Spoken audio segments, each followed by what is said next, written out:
अस्सलाम वालेकुम। तो स्टार्ट करते हैं आज की क्लास। और आज की क्लास में हमारे पास काफी सारे टॉपिक्स हैं जो आज की क्लास में हम कवर करेंगे। पहला टॉपिक हम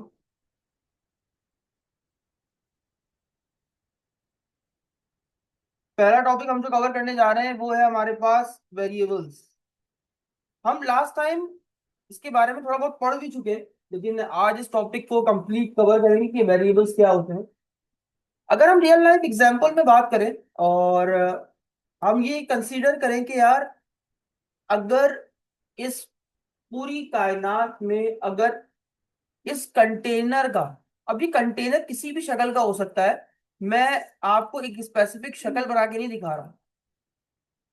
अगर मैं इसकी एग्जांपल लूं कि अगर कायनात में अगर आपके पास कंटेनर का कॉन्सेप्ट ही ना होता तो आप किसी भी चीज को अपने पास घर में जखीरा अंदोज यानी स्टोर कर ही नहीं सकते थे।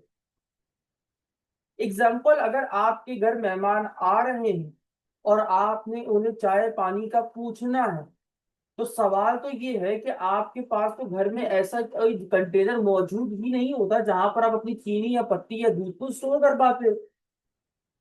बात समझ में आ गई? तो इसका मतलब ये है कि आपके पास जब कोई चीज होती ही नहीं, आप किसी को खिला ही नहीं सकते। यानी आपको जब खाना होता तो आप लेकर आते। अब बात तो ये है कि सोचो, पतीली भी तो एक तरह का कंटेनर है। तो अगर वो कंटेनर ही दुनिया में कॉन्सेप्ट खत्म हो जाता तो यानी हम किसी भी चीज को कहीं पर भी स्टोर नहीं कर सकते थे।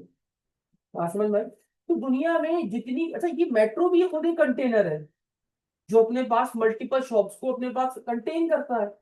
ऐसे ही अगर मैं ये वाटर बॉटल की बात करूं तो ये भी एक कंटेनर है जो कि अपने पास एक लिमिटेड अमाउंट ऑफ वाटर को स्टोर करता है। याद रखिएगा, हर कंटेनर की कोई एक लिमिट होती है। अगर मैं वाटर बॉटल में इससे ज्यादा पानी भरूं तो क्या होगा? सर, पानी ओवरफ्लो कर जाएगा, लीकेज स्टार्ट हो जाएगी कि मेमोरी उस जगह को ऑक्यूपाई नहीं कर सकती। यहां तक बात समझ में आ रही है? तो इसका मतलब ये है कि अगर मेरे पास ये जो कंटेनर है, अगर मैं इससे ज्यादा पानी डालूंगा तो ये ओवरफ्लो करेगा और पानी नीचे की तरफ बहने लग जाएगा। तो बिल्कुल ऐसे ही दुनिया में जितने भी कंटेनर्स मौजूद हैं उन सबकी एक तो उनकी स्टोरेज होती है कि वो कितना डाटा को स्टोर कर सकते हैं, और वो कंटेनर किस टाइप का है। बात समझ में आ रही है? देखिए, दुनिया में कंटेनर्स की भी टाइप है। अगर मैं इस तरह के कंटेनर की बात करूं तो हम इसमें पानी या जूसेस या वाटर टाइप लिक्विड को स्टोर करते हैं।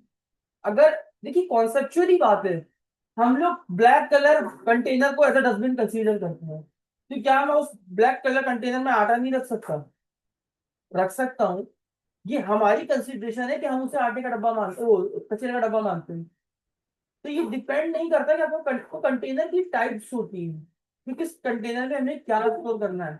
अब एग्जांपल के तौर पर अगर मैं ये कहूँ कि यार, ये मेट्रो एक पूरा कंटेनर और इसमें चीनी स्टोर कर लो, तो आप कहोगे सर कैसी बात कर रहे हैं? एक छोटे से घर को चलाने के लिए हम इतनी चीनी रख के करेंगे क्या? ऐसे ही ना, आप कुछ नहीं कर सकते।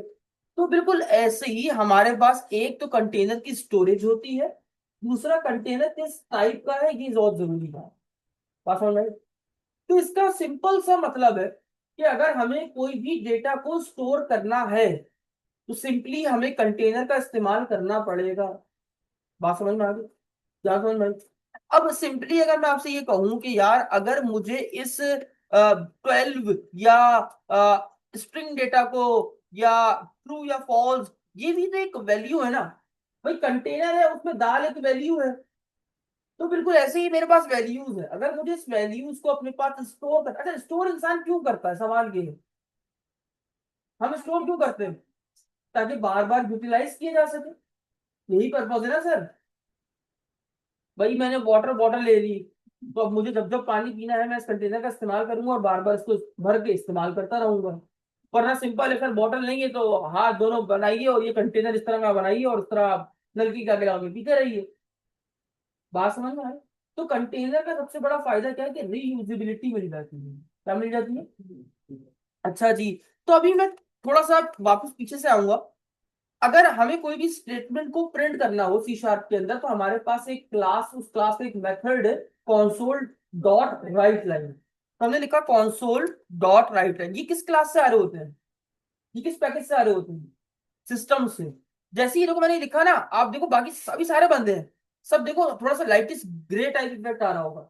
आ रहा है। लेकिन जैसे ही मैं कॉन्सोल लिखता हूं, ऊपर देखना, वो एकदम वाइट हो जाता है। इसका मतलब ये कि अब वो इस्तेमाल होना शुरू हो चुका है, यानी हम इस पैकेज का इस्तेमाल कर रहे हैं।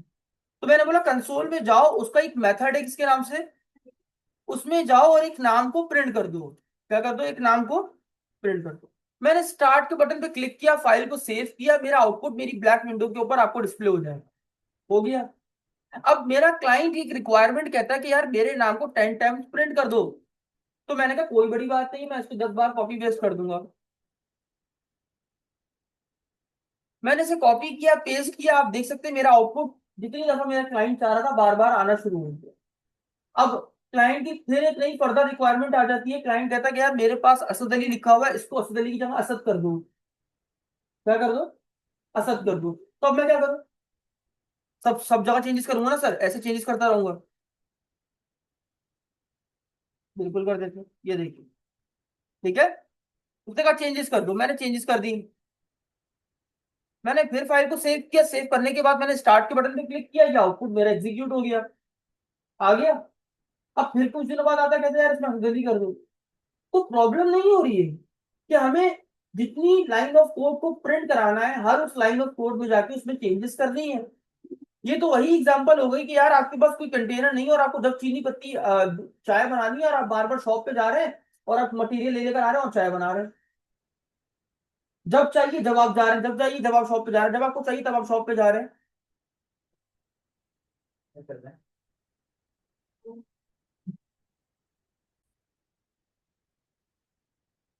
अच्छा जी, तो प्रॉब्लम हमारे पास ये है कि क्या हम इसे बार बार लाइन ऑफ कोड को हर लाइन में जाके चेंज करें? तो क्या हमारे पास कोई ऐसा तरीका नहीं कि जिसमें हम वन टाइम चेंज करें और बाकी जगहों पर इम्पैक्ट पड़े? तो बिल्कुल है। हमने अभी थोड़ी देर पहले पढ़ा, हमारे पास कंटेनर एक ऐसा कॉन्सेप्ट है जिसमें अगर हम किसी चीज को स्टोर कर ले तो उसे बार बार इस्तेमाल कर सकते हैं। तो यहाँ पर हमारे पास सबसे पहले हमें ये देखना होगा कि हमारे पास डाटा किस टाइप का है। तो ये डाटा किस टाइप का है? स्ट्रिंग टाइप का है। तो जब भी कभी आपने कोई वेरिएबल को बनाना हो, तो वेरिएबल को बनाने के लिए सबसे पहले आप उस वेरिएबल की डेटा टाइप को डिसाइड करेंगे कि भाई मैं उसमें किस टाइप का डेटा स्टोर करने जा रहा हूँ। तो मैंने यहाँ पर लिखा स्ट्रिंग, लिख दिया स्ट्रिंग। उसके बाद आप लिखेंगे, सॉरी स्ट्रिंग एस स्मॉल में लिखना है आपने। उसके बाद आप लिखेंगे वेरिएबल का नाम जो आप रखना चाहते हैं। यानी आप वेरिएबल का नाम जो समझिए कंटेनर का नाम रखना चाह रहे हैं। जैसे आपने देखा हो घर में आपकी वालदा जो है वो घर में जो बर्नियां होती हैं किचन के अंदर, उसमें कुछ चिट लगा देती ताकि उससे पहचान हो जाए कि यार वो ये चीनी की है या आटे की है, बुला ताकि पहचान रहे कि यार कौन सी चीज कौन से इंग्रेडिएंट्स किसमें पड़े हैं। तो बिल्कुल ऐसे ही किसी भी वेरिएबल को नाम देने के लिए हम यहाँ पर उसका एक नाम असाइन करते हैं। तो मैं यहाँ पर एक नाम को स्टोर कर रहा हूँ। तो जब भी कभी वेरिएबल को बनाइए तो हमेशा कोशिश कीजिए वेरिएबल का नाम वो रखिए जो आप वैल्यू उसमें स्टोर करना चाह रहे हैं।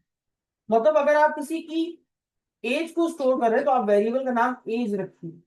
अगर आप उसमें किसी कंपनी का नाम स्टोर कर रहे हैं तो आप उसे कंपनी नेम लिखिए। तो ऐसे ही यहाँ पर मैंने कहा नेम। अब यहाँ पर नेम को बनाने के बाद आपने लाइफ में, स्कूल लाइफ में एक ऑपरेटर पढ़ा हुआ होगा, नहीं पढ़ा तो दोबारा पढ़ लीजिए। अगर आपने कोई भी चीज किसी चीज में असाइन करनी है, अगर आपने कोई भी राइट हैंड पे लिखी हुई चीज को उल्टे हाथ वाली चीज की तरफ असाइन करना है या उसमें डालना है, तो आप उसके लिए एक ऑपरेटर यूज करते हैं जिसका नाम है आपके पास assignment operator, equals to. School life में पढ़ा होगा।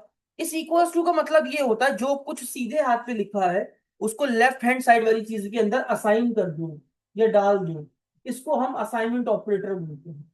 तो इसीलिए यहाँ पर हमें यूज करना पड़ेगा असाइनमेंट ऑपरेटर। मैंने कहा एक नेम नाम से वेरिएबल है जिसमें अब यहाँ पर आपने वो चीज लिखनी जो आपने इसके अंदर असाइन करवानी है।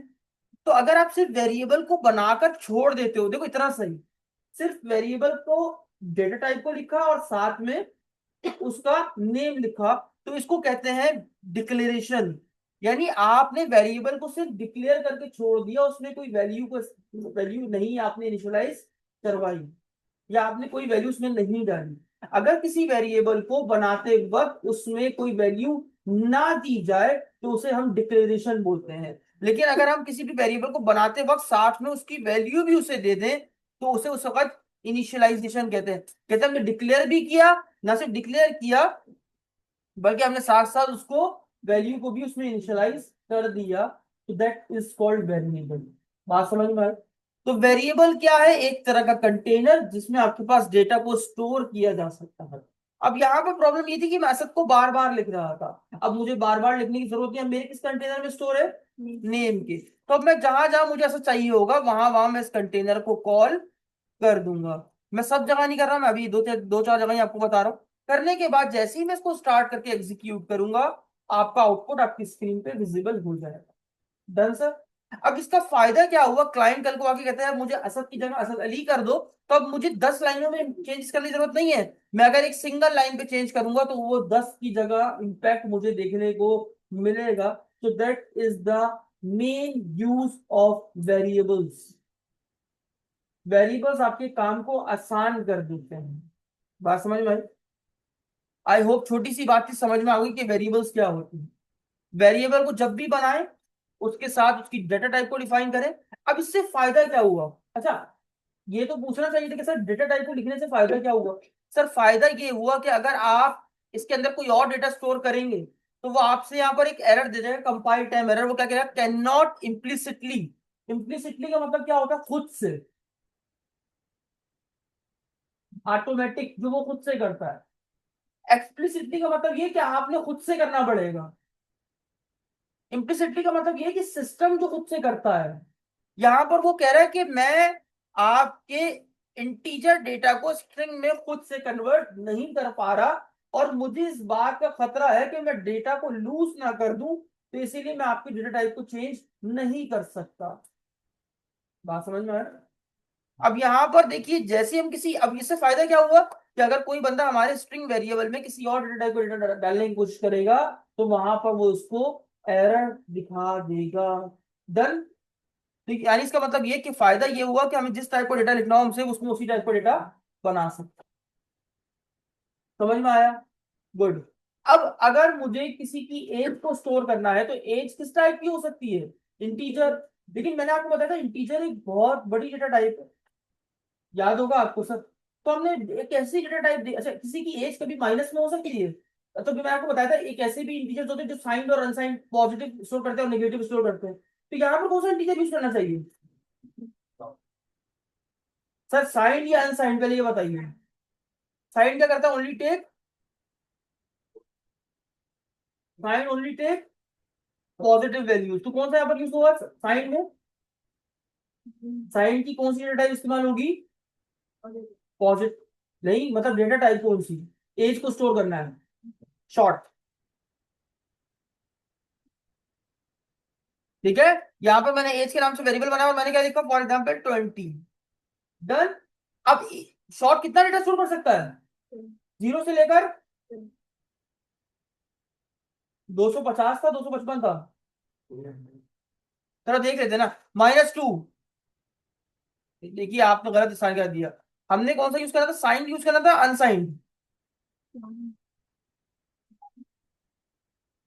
मैंने बेटा आपको सब बढ़ाया था। क्या था? U short. U short unsigned integers are those integers who take only positive values. भूल क्यों जाते हो?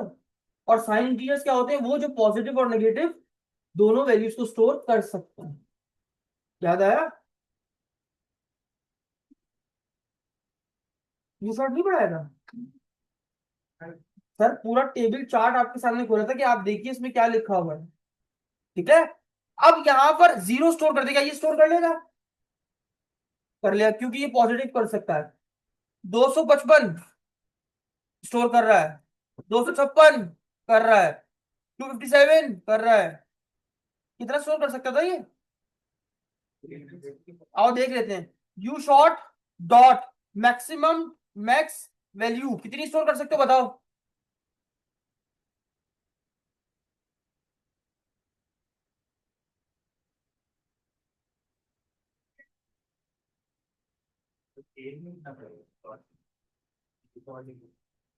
समझना पड़ेगा। अरे 6535, सॉरी गलत करवा दिए, सही तो है। वो शॉर्ट नहीं था, वो बाइट था। एस बाइट था भाई। बाइट सबसे छोटा होता है, बाइट। ये देखिए सर, सबसे छोटा यूनिट हमारे पास बाइट था। खोल के देखो उसमें वापस से। हाँ, नहीं होगा ना, मसला आ रहा है। मैंने पढ़ाया था सर आपको, बाइट एस बाइट। मेरे ख्याल से 4 बिट का था, कितने का था? 8 बिट का था। ठीक है। अब यहाँ पर देखिए हम किसमें स्टोर करेंगे, बाइट के अंदर। मैंने किसमें स्टोर करी एज, बाइट के अंदर। अब जाहिर सी बात है, एक आम पर्सन की जो एज है वो 250 साल नहीं हो सकती आज के दौर में। क्या पता भाई कोई हो ऐसा जो वर्ड छुपा के फिर रहा हो, लेकिन अभी तक ऐसी कोई एज फाइंड आउट नहीं हुई है। तो मान लेते हैं मुझे इसमें अगर 100 स्टोर करना है तो मैं इजीली स्टोर कर सकता हूँ। ऐसे ही अगर मुझे बुलियन वैल्यू स्टोर करनी है तो मैं यहाँ पर लिखता हूँ बूल। क्या करता हूँ? अच्छा, पूरा बुलियन नहीं लिखना है, बस बूल लिखना है। उसके बाद आपने वेरिएबल, जैसे हम बुलियन में मार्शल स्टेटस, हमने यहाँ पर लिखा मार्शल स्टेटस। हमने यहाँ पर क्या लिख दिया, ट्रू या फॉल्स, हमने लिख दिया ट्रू। ठीक हो गया। तो आपने देखा कि आप किस तरीके से वेरिएबल्स को बना पा रहे हैं। बात समझ में आ रही है यहाँ तक?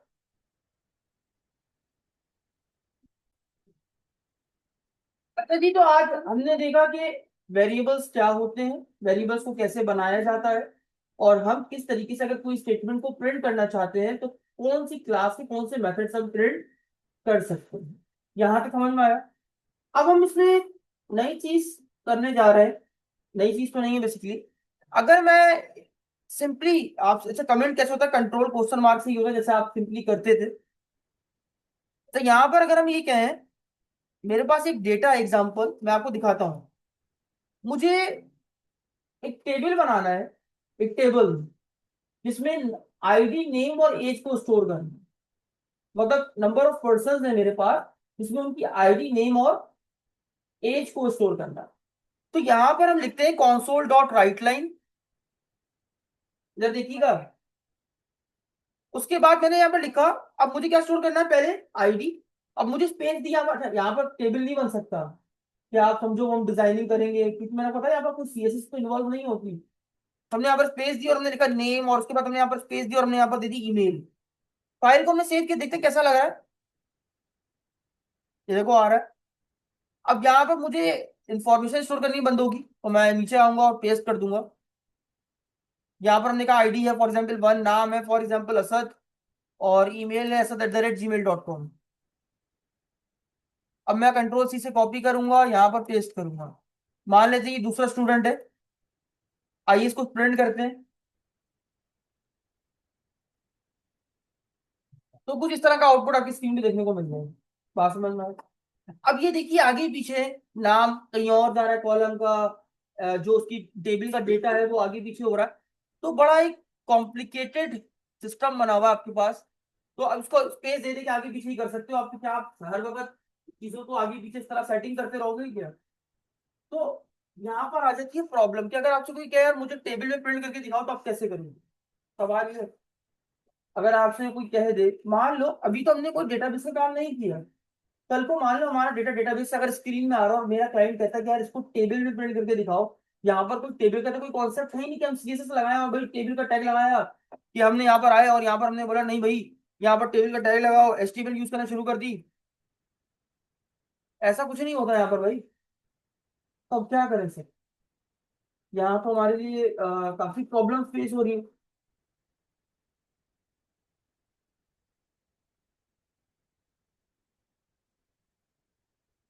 देखिए वैसे तो कोई एसक्यूएल में तरीका नहीं है, एसक्यूएल कह रहा हूँ, सी शार्प में कोई तरीका नहीं है कि आप इस तरीके से अपने डेटा को टेबुलर फॉर्मेट में शो करवा सकते हो। लेकिन आपका एक पैकेज है जो कि आपकी हेल्प कर सकता है। वो पैकेज कहाँ है मैं आपको दिखाता हूँ। अच्छा, जब भी आपने सी शार्प में कोई भी पैकेज इंस्टॉल करना हो तो मैंने आपको बताया था कहाँ आता है वो। याद है मैंने आपको बताया था कि प्रॉपर्टीज में रेफरेंसेस में आइए, यहाँ पर आपके सारे पैकेजेस इंस्टॉल होते हैं। याद है मैंने आपको बताया था।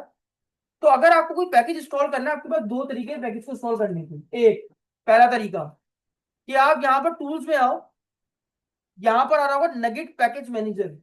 जैसे लारावेल के प्रोजेक्ट को इंस्टॉल करने के लिए कंपोजर होता है, ऐसे ही डॉट नेट के पैकेजेस को इंस्टॉल करने के लिए नगेट होता है। नगेट। तो यहाँ पर आपको दिखेगा नगेट पैकेज मैनेजर का कंसोल, दिख रहा है आपको। यहाँ पर आप लिखोगे और जो भी कमांड आपको रन करनी है वो यहाँ पर आप रन कर सकते हो डॉट नेट की कमांड से। बात समझ में आ रही? आपने जो भी कमांड लिखी और आपने रन कर दिया, तो चाहो तो आप अपनी कमांड को यहाँ से एग्जीक्यूट कर सकते हो। लेकिन आसान तरीका ये है कि आप मार्केट पे चले जाओ, आप इनकी मार्केट भी होती है, नगेट में आओ और यहाँ पर लिखा आएगा manage nugget package for solution, दिख रहा है। यहाँ पर आप क्लिक कर दो। जैसे क्लिक करोगे तो ये आपके पास स्क्रीन खुल जाएगी। अब यहाँ पर ये बता रहा है इंस्टॉल्ड। इंस्टॉल्ड मतलब कि कोई पैकेज पहले से इंस्टॉल हुआ जी नहीं, जो है वो इनबिल्ट हुए हमने, हमने बाहर से अभी तक कोई पैकेज इंस्टॉल नहीं। यहाँ पर वो पैकेजेस शो होते हैं जो पड़े हुए हैं और उनकी जो वर्जन है वो पुराने हो चुके हैं और आप उन्हें अपडेट कर सकते हैं। लेकिन हमें तो सर बिल्कुल फ्रेशली हम काम कर रहे हैं, हमें तो बिल्कुल न्यू पैकेज डाउनलोड करना है, तो उसके लिए आपको इंटरनेट चाहिए होगा, क्योंकि आप इंटरनेट से डाउनलोड करेंगे। तो यहाँ पर आप ब्राउज के ऊपर क्लिक करेंगे। मैं अभी से इसलिए समझा रहा हूँ ये चीजें कि आपको बाद में पता हो कि हमें कहाँ से पैकेज डाउनलोड करने होते हैं, कमांड से भी हम चला सकते हैं। यहाँ पर आने के बाद ये देखो डॉट नेट के सारे पैकेजेस आ रहे हैं। अब हमने क्या करना है, हमने एक ऐसे पैकेज का इस्तेमाल करना है जिसका इस्तेमाल करके हम अपने डेटा को टैबुलर फॉर्मेट में सेट कर सकें। तो यहाँ पर हम देखते हैं, शायद हमारे पास एक पैकेज है कॉन्सोल डॉट स्पेक्ट्रे के नाम से, देखते हैं आता है कि नहीं आता है। ये रहा स्पेक्ट्रे डॉट कॉन्सोल, और एक लाइब्रेरी है जो कि आपको क्या करती है, आपको आपकी कॉन्सोल एप्लीकेशन को थोड़ा सा ब्यूटीफुल बनाकर पेश करती है और इसको यूज करना भी बड़ा आसान है। आपने इसके ऊपर क्लिक करना है दोस्तों, इस वाले के ऊपर क्लिक करने के बाद यहाँ पर आपसे पूछेगा क्या मैं इसको इंस्टॉल कर दूं। जाहिर है इंस्टॉल तो करना है। कहाँ करना है, यहाँ पर आप सिलेक्ट करेंगे अपने प्रोजेक्ट को। देखिए आपके प्रोजेक्ट का नाम क्या था, प्रैक्टिस ऐप। मैंने क्या बोला, पहले इसके अंदर इंस्टॉल कर दूं। उसके बाद यहाँ पर आ रहे हो तो सारे वर्जन जो तुम्हें इंस्टॉल करने हैं, हमने लेटेस्ट वाला ही करना है। इंस्टॉल के बटन पे क्लिक किया, ये इंस्टॉल होना शुरू हो जाएगा। यहाँ पर देखो इसकी कमांड चलना शुरू हो जाएगी, देखो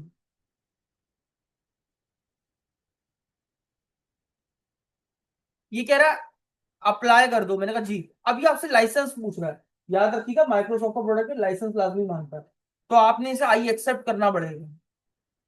अब देखो ये नेट से डाउनलोडिंग हो रही है, पैकेज इंस्टॉल हो गया।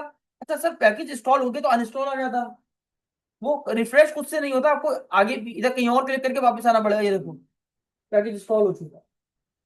मैंने आपसे बोला था पैकेज कहाँ होते हैं, सारे इंस्टॉल हो गए, कहाँ होते हैं,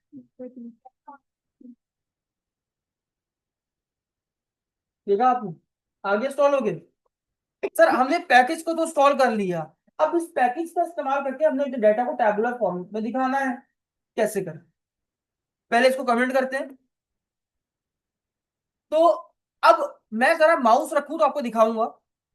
अगर मैं इसके ऊपर माउस रखूं और डबल क्लिक करूं तो यहां पर देखिए,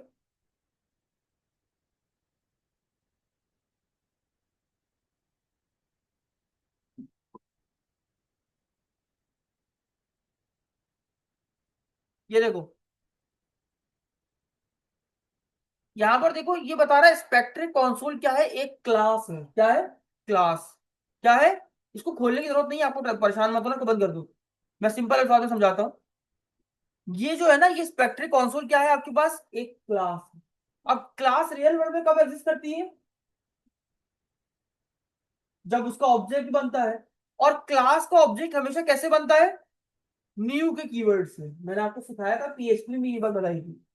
जब भी आपको किसी क्लास का ऑब्जेक्ट बनाना हो तो आप किससे बनाते हैं, न्यू। अब हमारे पास स्पेक्ट्रे कंसोल की क्लास का एक, अब उसमें एक है क्लास, उसके नाम से टेबल, किसके नाम से, देखो ये बता रहा है यहाँ पर स्पेक्ट्रे कंसोल में एक क्लास है, किसके नाम से, हम इस क्लास का ऑब्जेक्ट बना रहे हैं। हम स्पेक्ट्रे कंसोल का ऑब्जेक्ट नहीं बना रहे हैं, हम उस क्लास स्पेक्ट्रे कंसोल में एक क्लास है, किसके नाम से, हम उस क्लास को अपने रियल वर्ल्ड में यूज करना चाह रहे हैं, तो इसलिए उसको क्या बना रहे हैं, ऑब्जेक्ट।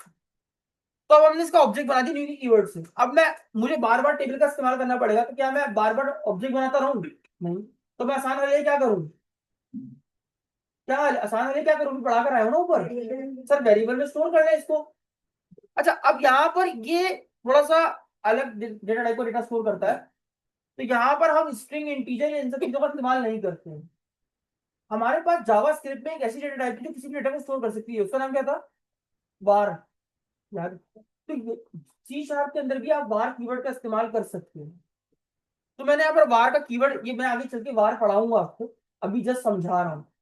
तो मैंने वार के नाम से एक वेरिएबल बनाया, मैंने कहा वार टेबल डेटा के नाम से।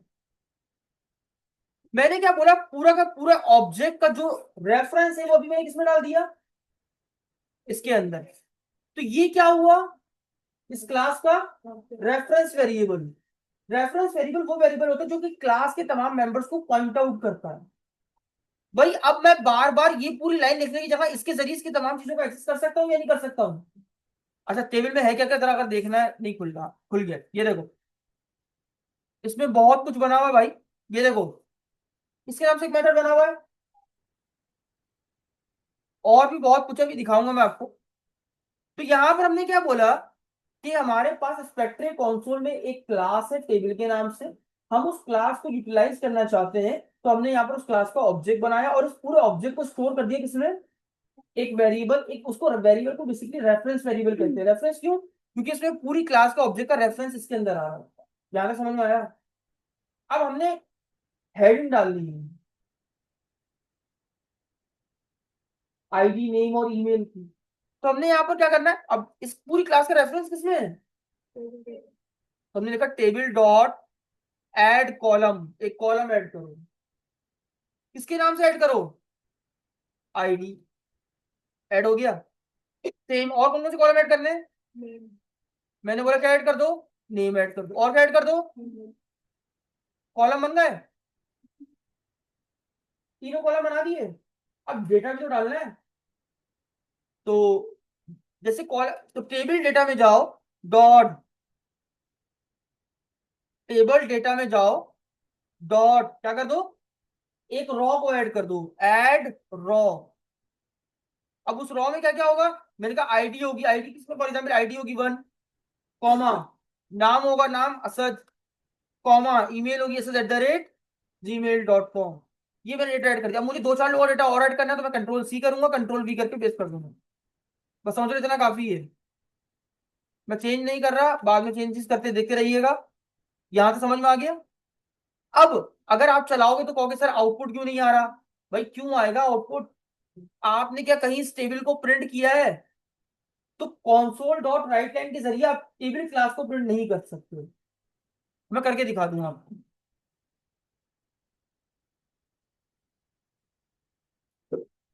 किसमें आ रहा डेटा सारा, टेबल डेटा में। इसने क्या प्रिंट कर दिया, पूरी क्लास का रेफरेंस ऐड कर दिया। ठीक है, तो यानी इसकी मदद से तो आप प्रिंट नहीं कर सकते। तो आपके पास, जब आप स्पेक्ट्रे कंसोल का इस्तेमाल करते हैं तो आपके पास एक आता है कंसोल एनसी करके कुछ होता है। ये देखो ये रहा एनसी कंसोल। ये एनसी कंसोल क्या है, ये आपके पास, अच्छा एनसी कंसोल का मेथड है राइट के नाम से। किसके नाम से, राइट के नाम से। एनसी कंसोल का जो, ये जो आपके पास क्लास है, ये क्लास बेसिकली टैबुलर डेटा को प्रिंट करने के लिए यूज की जाती है।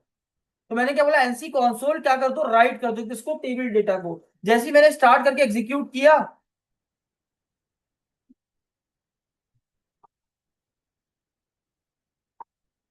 आउटपुट आपकी स्क्रीन के ऊपर विजिबल हो। सर देखिए आप कितना, जो चीज हम सिंपली वैसे नहीं कर सकते थे, वो हमने एक पैकेज का सहारा लेके हमने उसको इजीली क्रैश कर लिया। अच्छा एक बात और बता दूं, आपने शायद नहीं देखा, हमने जैसे ही टेबल क्लास को यहाँ पर उसका ऑब्जेक्ट बनाया, ऑटोमेटिक स्पेक्ट्रे का देखिए रेफरेंस ऊपर ऐड हो चुका है। अगर ये मैं हटा दूं ना तो ये नहीं चलेगा।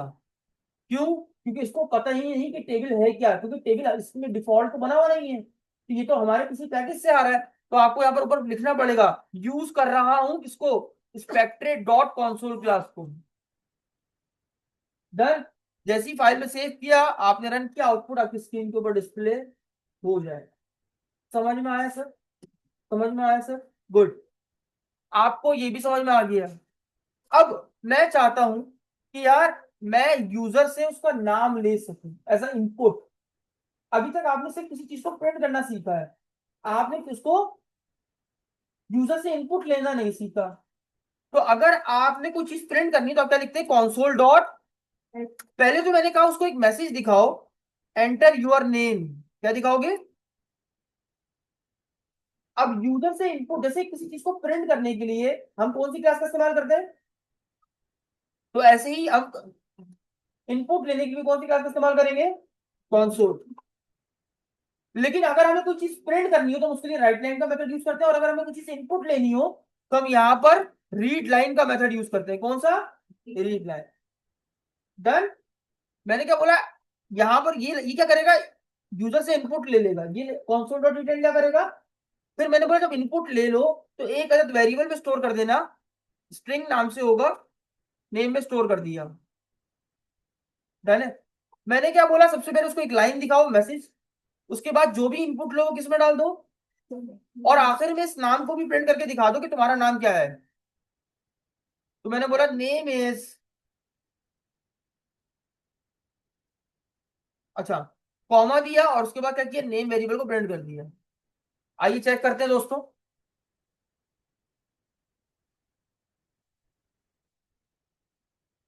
नाम प्रिंट नहीं हुआ।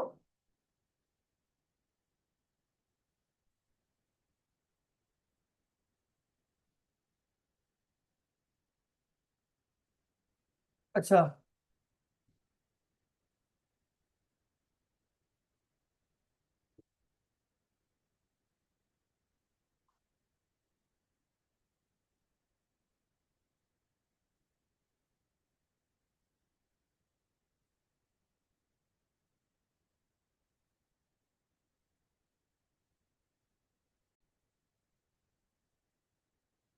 अच्छा जी, यहाँ पर देखिए हमने यहाँ पर नाम लिया, नाम लेने के बाद इसमें स्टोर किया, और स्टोर करने के बाद हमने सिंपली यहाँ पर इस नेम को प्रिंट कर दिया। हमने साथ में अभी फिलहाल के लिए कोई मैसेज नहीं लिखा हुआ है, वो बाद में हम लिख लेंगे। असद अली। तो यहाँ पर देखिए आउटपुट में आपकी स्क्रीन पे असद अली प्रिंट हो चुका है। ठीक है।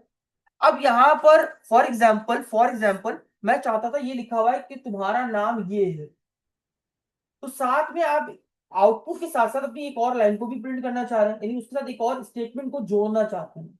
मैं आपको प्रोग्रामिंग में ये चीज बार बार बता चुका हूं कि अगर आपको मल्टीपल चीजों को आपस में एक साथ जोड़कर लिखना हो तो वहां पर हम कॉन्केटिनेशन का कॉन्सेप्ट इस्तेमाल करते हैं। कॉन्केटिनेशन यहाँ पर होती है प्लस के जरिए। तो मैंने यहाँ पर लिखा for example your name is, हमने लिखा। अब मैं चाहता हूं कि ये स्ट्रिंग के साथ ये जो वेरिएबल है ये जुड़ जाए, तो हमने यहाँ पर जोड़ने के लिए क्या लिखेंगे, यहाँ पर प्लस। यहाँ पर हमने क्या बोला, इसके साथ ये भी जोड़ के प्रिंट कर दो। फाइल को हमने सेव किया, सेव करने के बाद यहाँ पर हमने लिखा असद अली, और हमने एंटर मारा, यहाँ पर देखिए your name is Asad Ali लिखा हुआ। अच्छा, इसकी एक और टेक्निक भी पता है क्या है, कि अगर आप चाहते हो यार कि मैं कितनी, मेरे पास मल्टीपल वेरिएबल्स है, मैं कितनी बार कॉन्केटिनेट करके जोड़ूंगा, तो इससे बेहतर आप क्या है कि, में था ना यार, चेक करते हैं। नहीं, ऐसे ही काम करता था। स्ट्रिंग लिटल इसमें भी चलता है वैसे। एक मिनट मुझे चेक करने दीजिए कौन से कॉमास में चलता था।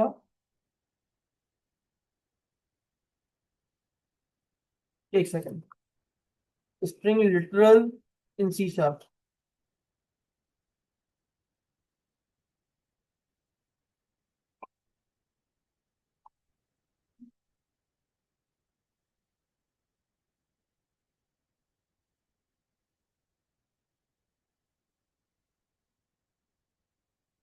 इंटरपोलेशन में दिखाया हुआ, ये देखो ये रहा।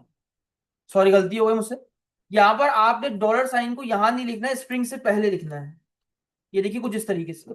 तो आप इसका इस्तेमाल करके डायरेक्टली स्ट्रिंग के अंदर किसी वेरिएबल की वैल्यू को प्रिंट कर सकते हैं।